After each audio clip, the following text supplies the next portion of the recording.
Olá a todos, sou a Maria Eduarda Martins dos Santos, estudante de odontologia da Universidade Federal de Uberlândia, e hoje irei apresentar para vocês o trabalho intitulado como Propriedades Físicas e Mecânicas de uma Resina Composta Bookfill Autopolimerizável, realizado sob orientação do professor Carlos José Soares. Inicialmente, sabemos que as resinas compostas convencionais exigem aplicação em incrementos de até 2 milímetros, o que pode tornar os procedimentos restauradores mais longos, sujeito a falhas como bolhas ou má adaptação. E com a proposta de agilizar esse processo, surgiram as chamadas resinas Bookfill, que permitem inserções em camadas mais espessas, normalmente de até 4 milímetros, mantendo um desempenho clínico aceitável. Recentemente, versões dessas resinas Bookfill com polimerização química têm sido desenvolvidas, eliminando a necessidade de fotoativação, sendo bastante útil em cavidades profundas ou de difícil acesso. Dessa forma, o objetivo desse trabalho é avaliar as propriedades físicas e características mecânicas de uma resina composta Bookfill ativada quimicamente, comparando duas versões do material, uma fluida e uma de alta viscosidade.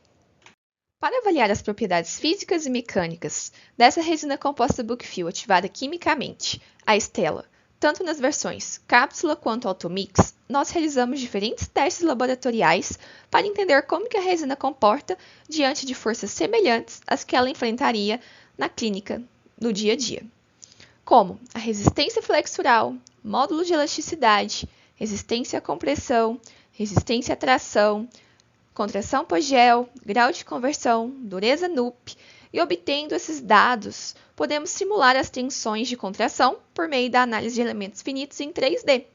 E, por fim, avaliamos a radiopacidade, o que facilita o acompanhamento clínico e um diagnóstico posterior. Além dos testes realizados anteriormente, também realizamos a centrifugação da resina composta para separar os componentes da resina, o que nos ajudou a analisar o conteúdo de partículas de carga. Logo após, realizamos a pulverização para revestir as partículas de carga. Logo em seguida também realizamos a MEV, microscopia eletrônica de varredura, para observar a morfologia dessas partículas. Para finalizar, realizamos a espectroscopia acoplada ao MEV, onde conseguimos identificar os elementos presentes nessas cargas. Após realizarmos os testes, obtivemos os seguintes resultados. Tanto a resistência flexural quanto a resistência à tração da Stella Automix e da Stella Cápsula foram semelhantes.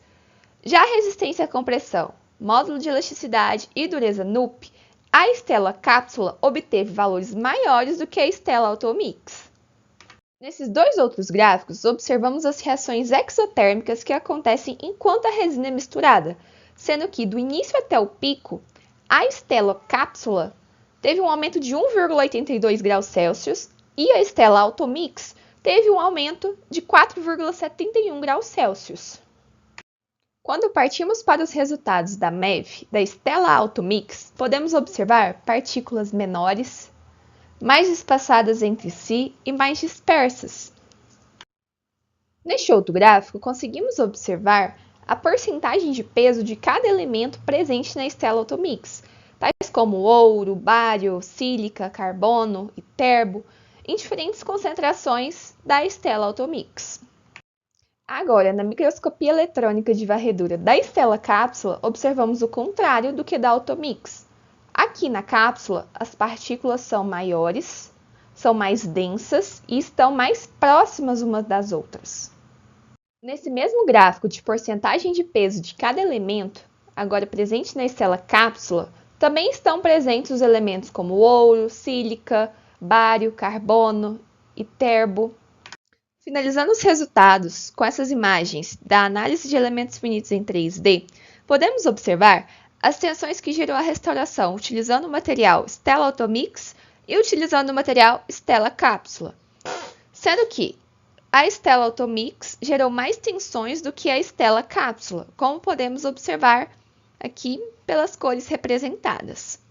E apesar de ser quimicamente ativada, a Stella demonstrou propriedades comparáveis às resinas fotoativadas Bookfill, o que mostra que ela pode ser sim uma opção viável em termos clínicos. Além disso, as imagens de microscopia eletrônica mostraram diferenças na distribuição e forma das partículas de carga, o que pode justificar a diferença encontrada no desempenho entre as duas versões. E a versão Automix, mesmo com menor desempenho, ela é vantajosa em cavidades profundas, pois ela dispensa a etapa de fotoativação, o que reduz o tempo clínico e facilita o acesso. E concluindo, a estela de consistência fluida apresenta algumas propriedades mecânicas mais baixas do que a estela de alta viscosidade. O comportamento mecânico da estela tende a ser semelhante ao das resinas compostas Bookfill fotoativadas.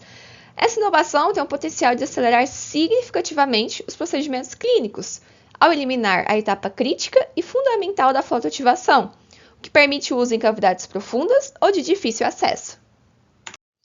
Aqui abaixo estão minhas referências. Gostaria de agradecer a minha equipe de pesquisa, aos meus orientadores e à comissão da Jornada Odontológica da UNB. Muito obrigada pela atenção e fico à disposição das perguntas. Até logo!